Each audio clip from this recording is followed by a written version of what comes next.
This is Jimbo Jaytech, welcoming you to the 6th installment of my series of educational music production videos for Sonic Academy.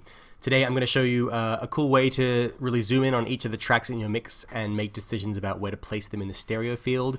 I know panning is something that is a bit of a mystery for a lot of people, and generally you can have huge gains in the clarity of your mix just by moving things a few clicks around. And the best way to look at it is to imagine a sort of semicircle, like half a clock, with 9 o'clock on the left hand side and 3 o'clock on the right hand side.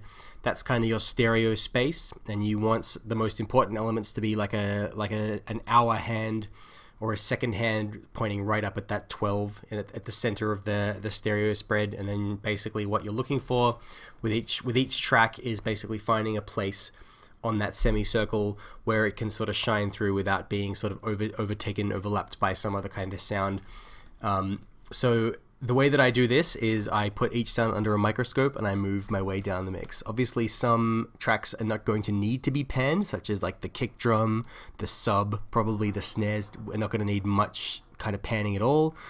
But then there are other parts, especially when it comes to things like stacks, where it'll actually come in really handy to just move things around just a little bit, and it can make a huge difference in terms of the overall the ability to hear all the different parts happening together at the same time. So I usually place a utility on a track. I turn it up by about 6 dB. Let's have a listen to that.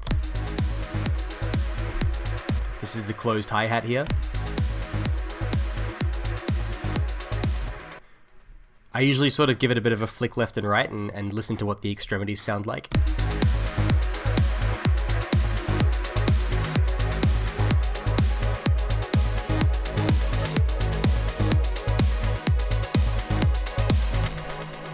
There are no hard and fast rules here, but generally when you're sort of sweeping that position on the clock and working out where you want to place things, with a dance track you don't want to go too crazy. I know with Eric Pridz's tracks, for example, he tends to put all of the clubby stuff, all of the actual kind of music right in the mono, and then staves the stereo field for kind of ethereal, trippy effects, for echoes, for reverb, stuff like that. And the reason for that is that the tracks will translate well to a club system where everything is mono. But today I want to just express to you sort of what you're looking for when you actually pan something. And so the way that I would do it is, as mentioned, I would sort of give it about a 6 dB boost. Make sure you take that off afterwards as well, otherwise you'll have a part that's like sticking out pretty loud.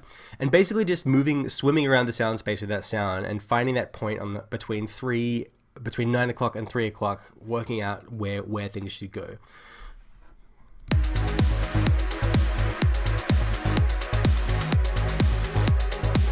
While I'm doing this, I'm actually listening to the rest of the track, and that's a really good habit to get into. Is whenever you're adjusting a certain setting of a sound, you generally want to be listening to everything but that sound to really sort of get a feel for what you're trying to achieve.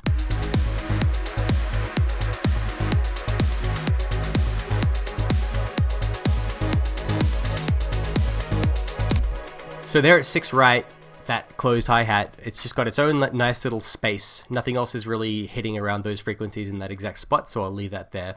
Another thing that I will do is I will tend to do this entire process twice, because it takes one pass to kind of get a general feel for where everything is generally going to go, and then another pass to tighten it up.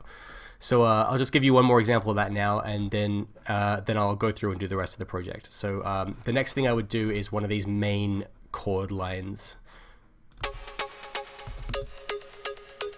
Let's do that one because it's sort of, it probably carries that whole chord section more than any other one thing.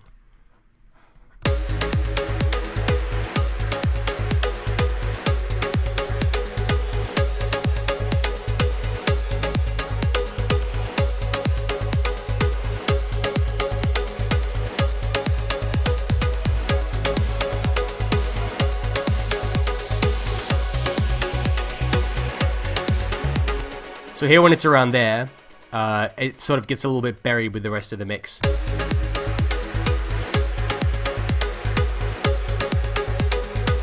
It comes quite through nicely at 16L.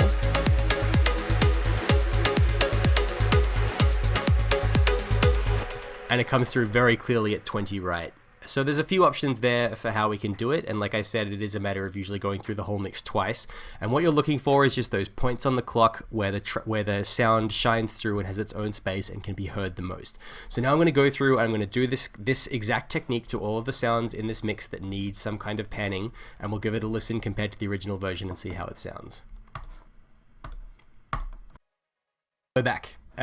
So basically what I've done, I've gone through and I've given everything just a little boost, and then in the volume, and then gone through and basically just found a place where things can shine through. And it's amazing how much more stuff sticks out sometimes when it's not overlapping with something else. So I'll give you a play of how this section sounded before.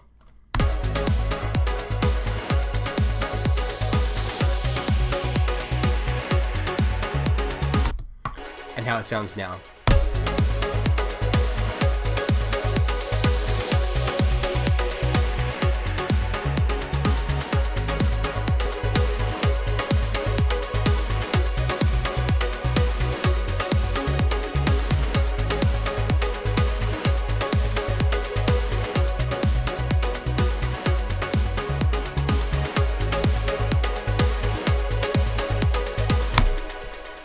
So here how everything just kind of has its own space, and the entire sound space just feels a lot more filled out now. And this is like a really important thing to do before you do your final mix and your final master is really just sort of have a look at this, put everything under a microscope, you know, and just see where everything will stick out more.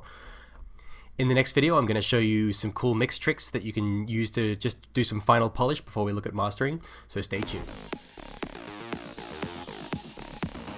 Thanks everybody for watching, commenting, and indeed liking. We really do appreciate all the support we get here on our Sonic Academy YouTube channel. So if you found this video super useful, please, we'd love you to hit the subscribe button. We update the YouTube channel every week with new content. And if you want to watch some more relevant content, just click on the videos beside me.